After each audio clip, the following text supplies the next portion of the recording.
Hi, I'm Steve Cordle, and this is my 2 cents worth.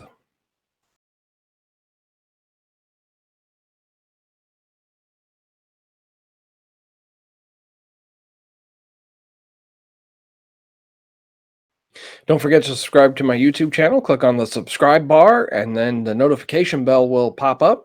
If you click on it, you'll be notified anytime I add content to the channel. Comment on these videos, and if you like a particular video, give it a thumbs up and share these videos. I can't grow the channel without the help of my loyal supporters and loyal viewers such as yourself. All right, let's get on with it. Now, most of us have had to look for a church at some point in our lives. Maybe we're just starting to read the Bible and we're just wondering what this church stuff is all about, so we're out shopping around, for lack of a better term. Maybe you've moved into a new community and you're starting out looking for a church home in this new community, a place for you and your spouse and your kids, that you can grow and that you can learn. And maybe you just want a new church that's not your parents' church. Never really thought of this, but I do remember some people when I was a teenager, some adults, they were some of the early baby boomers and people who grew up in the 30s and 40s who just said, hey, I wasn't interested in my parents' church and I'm not going anywhere now, or I shopped around and landed at a different church. Or maybe you've grown all that you can at your current church and you just need a change.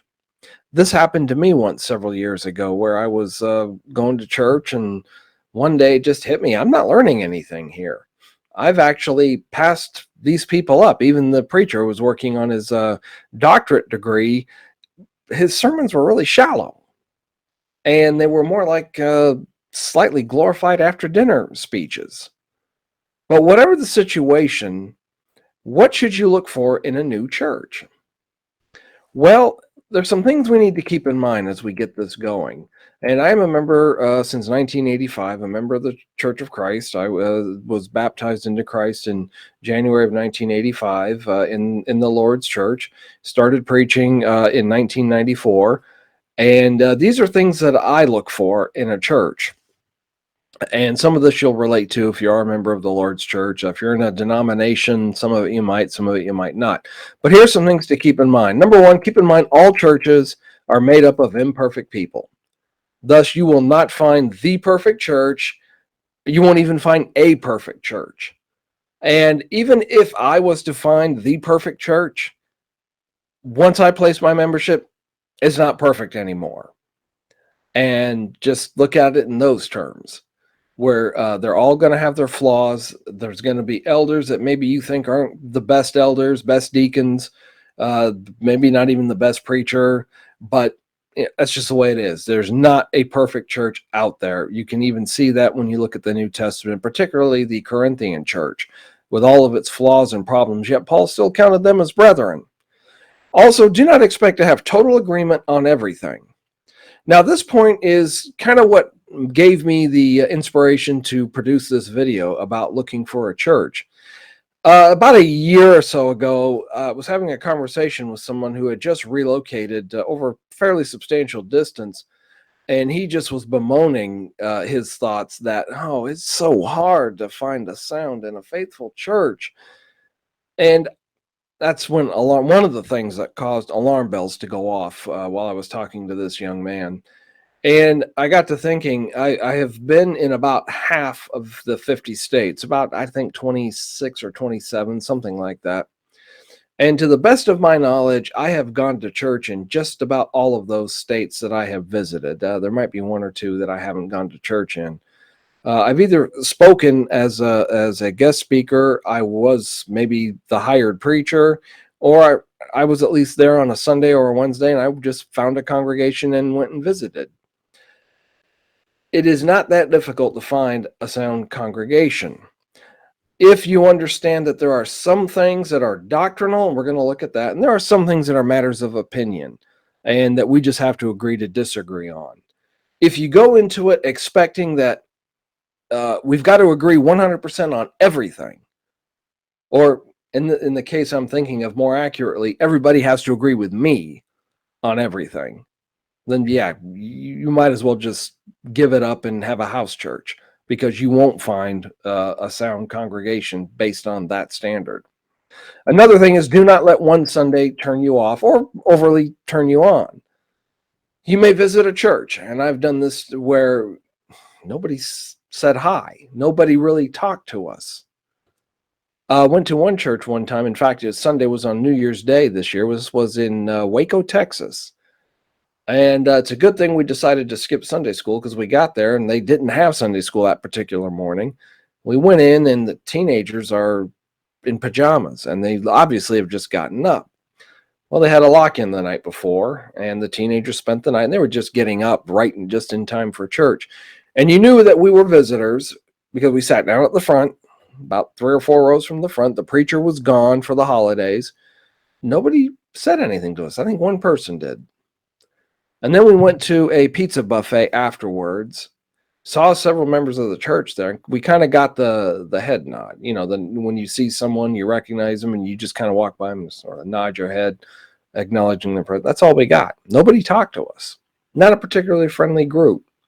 Now, I don't know, maybe it was just the holidays, and they were just kind of off their game because of the lock. I don't know. We never had the opportunity to go back. But there are going to be times you may go into a church and they just had a bad day.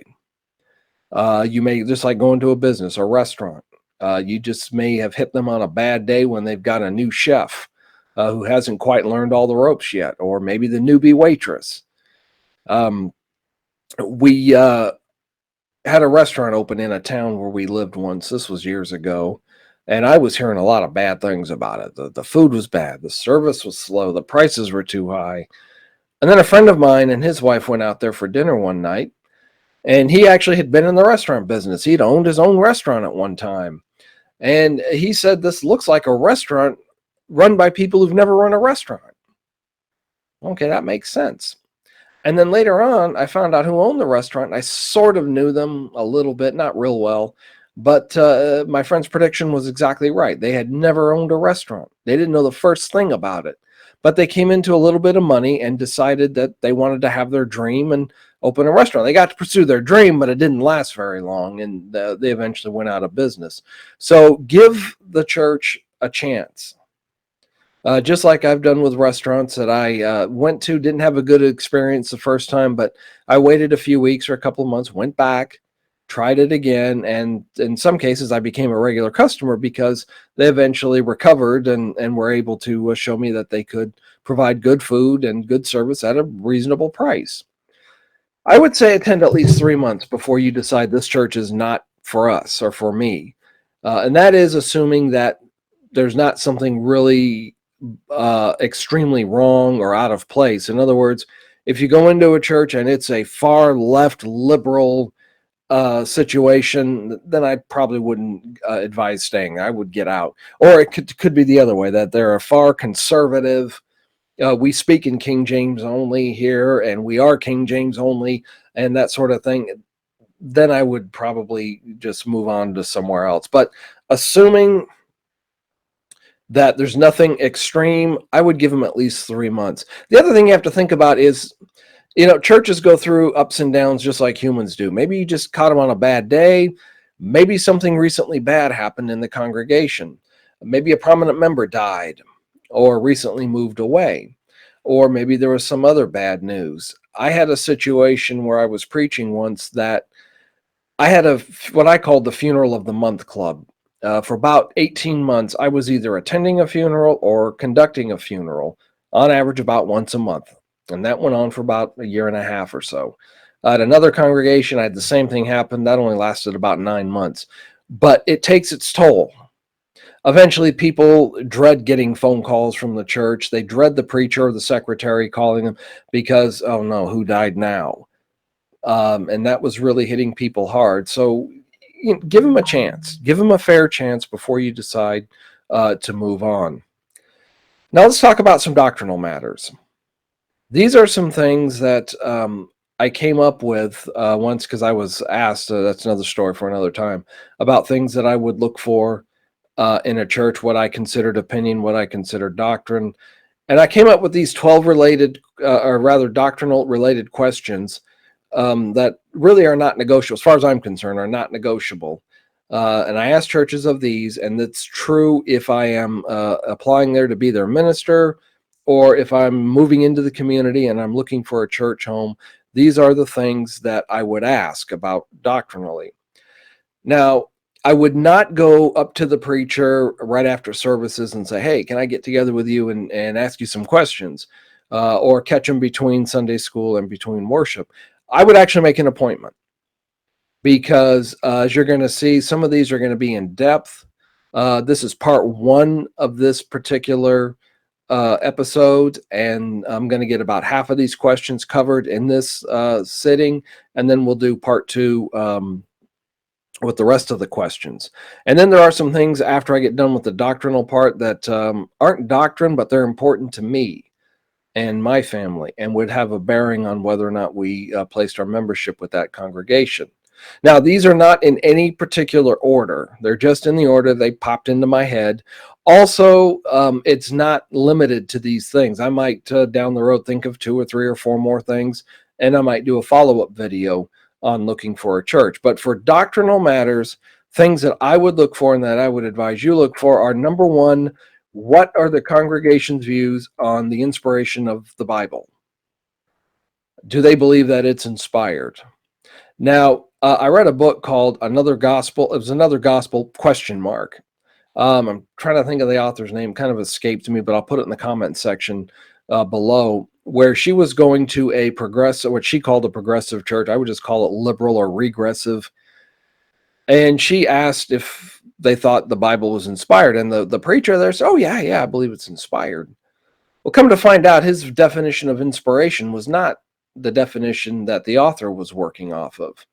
He believed that the Bible was inspired like Beethoven was inspired to write his music, or a poet might be inspired to write a poem about the sunset. We had a pretty nice sunset here just a little while ago, and it might inspire someone to write a song.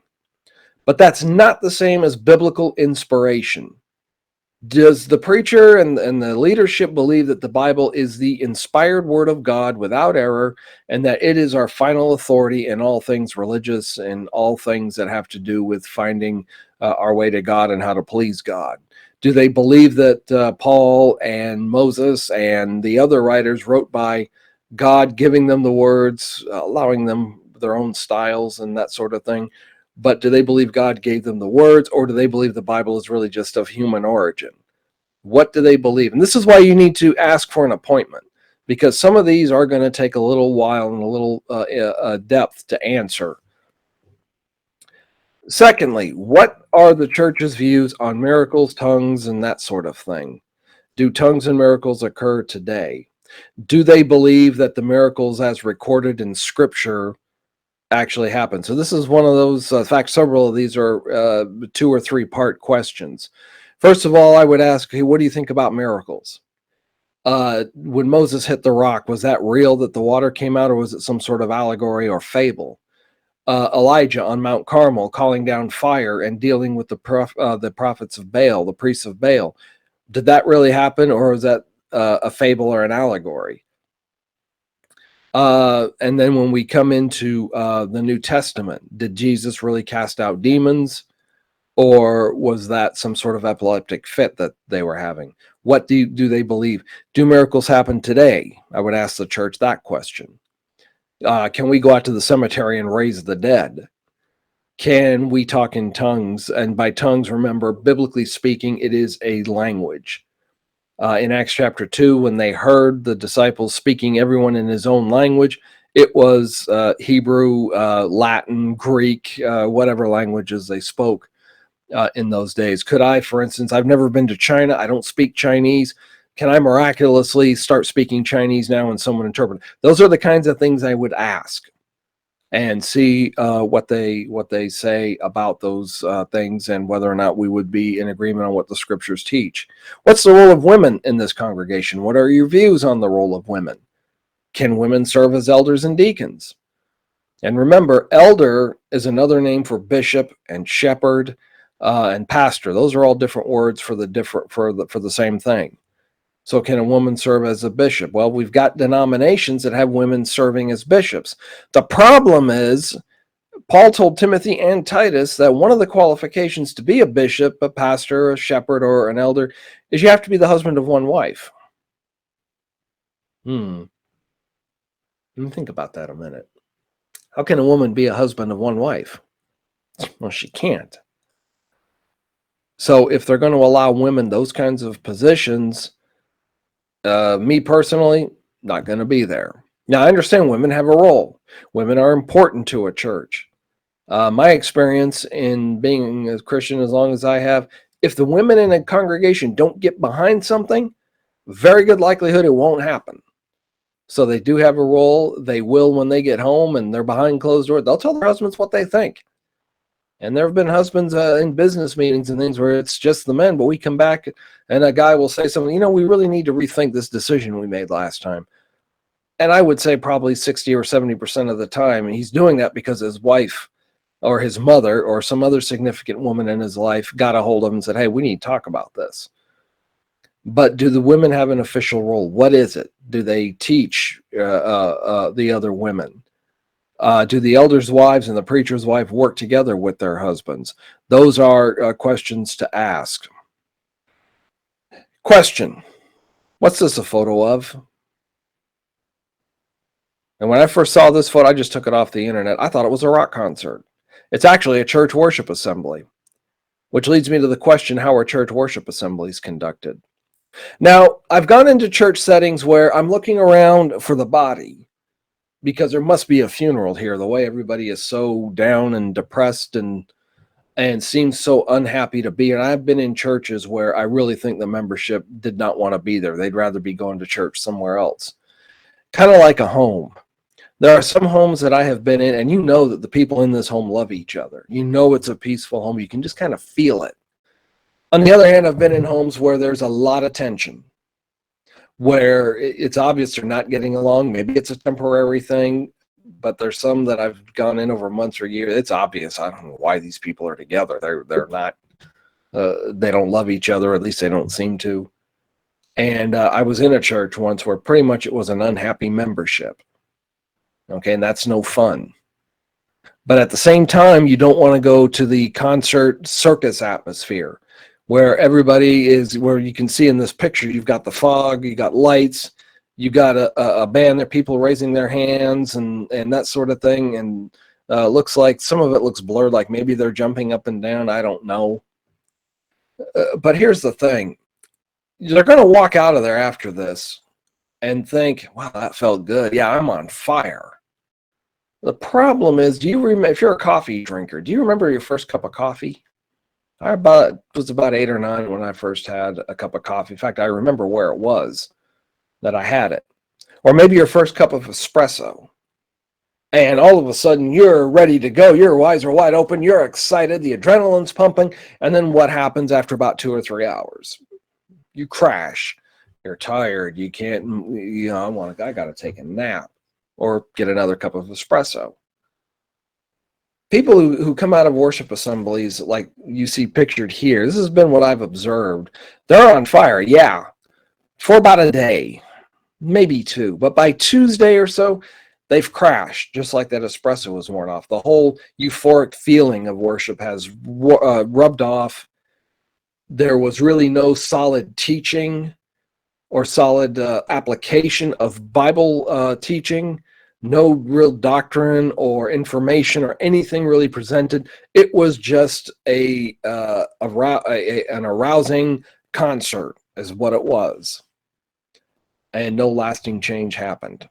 So I would be looking for that. There's a balance in there somewhere where we can be joyous, we can be energetic, but at the same time, we're aiming for long-term, long-haul changes in people's lives and improvements based on Scripture.